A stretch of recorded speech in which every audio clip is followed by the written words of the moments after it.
Salut le gazier, alors ça ne sera pas les panneaux viendront après, mais là on va voir quelque chose pour continuer dans le bois qui est l'avivée.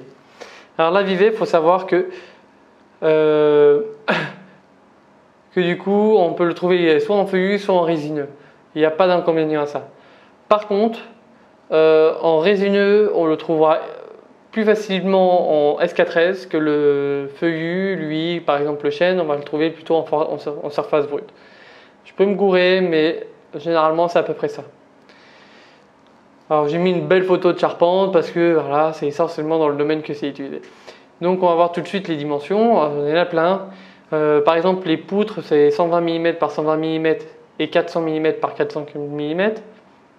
Les madriers 220 par 76 mm et 250 par 100 mm.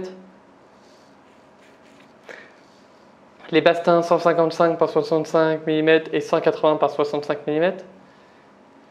Les chevrons carrés 40-40 et 80-80. Les chevrons rectangulaires qui font 60-40 et 80-60 mm.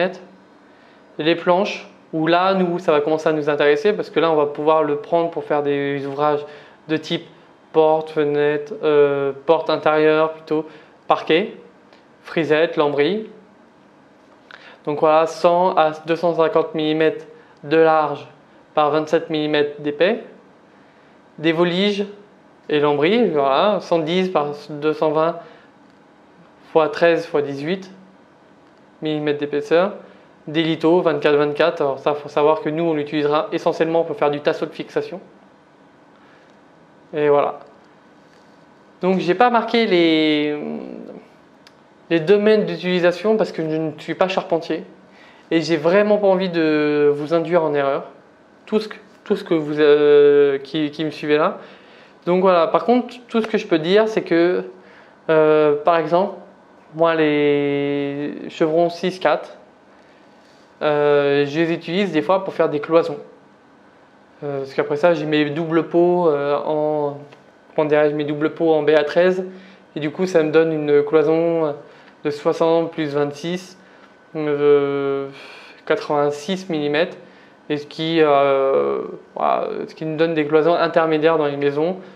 Quand je dois faire une cloison intermédiaire chez quelqu'un, je prends du 6-4. Ça, j'en suis sûr. Après ça, les planches, les voliges, moi je les utilise très clairement pour, comment dirais-je, pour faire des moules, pour faire mes moules de collage. Si des fois j'ai des moules de collage un peu complexes, voilà, je me fais avec ça pour fixer, pour faire des renforts. Voilà. Les lithos, comme je disais, les 24-24, moi je l'utilise en tasseau de fixation. Bon, la vidéo a été très courte parce que je ne suis pas à même de répondre à tout ça. Par contre, l'avivée, comment dirais-je?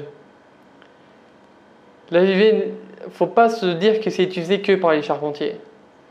J'ai fait, par exemple, moi quand j'étais à l'école du bois au Cambodge, je suis toujours au Cambodge, mais à l'école du bois, je travaillais beaucoup avec d'avivée. Et au Cambodge, on travaille essentiellement beaucoup avec de l'avivée. Pourquoi? Parce que c'est plus simple à sécher, beaucoup plus facile à trouver et on va dire, les lois ici nous obligent à trouver que de l'avivée. Donc voilà, moi aujourd'hui je travaille avec de l'avivée et je travaille en conséquence. Donc je dimensionne tous mes ouvrages par rapport aux avivés que je trouve. Et c'est pas infaisable, voilà, c'est très bien. Du coup, j'ai quasiment pas beaucoup plus de pertes qu'autre chose parce que vu que je fais en fonction de ça, mais il faut bien réfléchir justement aux épaisseurs, aux largeurs qu'on trouve. Et maintenant, on a trouvé des combines où nous, on donne, on va dire, nos codes de dimension brute et on va lui demander qu'il nous coupe à ces dimensions-là. On récupère 3 semaines plus tard et c'est bon, on a notre bois en avivé. Donc voilà, l'avivée, ça peut être utilisé par les charpentiers, mais ça peut être aussi utilisé par nous, passionnés du bois, qui veulent par exemple faire une table, pour faire tout ça. Il n'y a pas de contre-indication. Par contre, c'est vrai qu'en avivé, on trouve beaucoup plus de résineux, du sapin, du pin, du mélèze, mais il faut savoir que en série, ils font de l'avivé brut en chêne et en frêne, en érable, je crois aussi. C'est trois essences que je suis quasiment sûr parce que je les ai déjà utilisées en avivé. Après ça, il doit sans doute en avoir d'autres. je t'invite à aller voir ton fournisseur bois et lui en parler. Et pour ceux qui n'en ont pas, on va voir ça plus tard dans le module 2, savoir où se fournir et comment trouver un fournisseur.